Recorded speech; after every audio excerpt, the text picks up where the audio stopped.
Welcome to McPlum, simple solutions served daily. You'll begin by preparing a storage target and then enabling file history. Connect a formatted external drive or ensure your NAS share is reachable. This prevents interruptions. Once connected, open Settings and go to Update and Security, then Backup, and turn on File History. Make sure to choose the correct drive or network folder so Windows saves versions.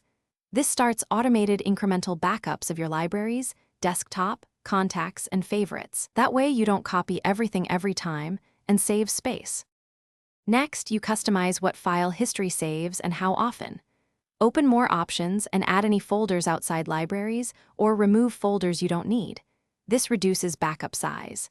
Then set the run frequency every 10 minutes to daily, because more frequent backups give finer recovery points but use more I/O. If you need a full system restore, create a separate system image from Control Panel Backup and restore Windows 7. That image captures Windows and installed apps, so you can recover a dead drive. Finish by verifying your backups and setting redundancy. Restore a small file from file history to confirm integrity, and if you made a system image, mount or browse it.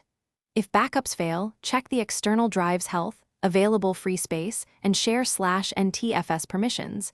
These are common causes. Make sure File History Service runs and that Windows updates didn't reset settings. Finally, keep one offline copy and consider a cloud sync for offsite redundancy, so you're protected from hardware failure or theft. Thanks for watching. Stay juicy and subscribe.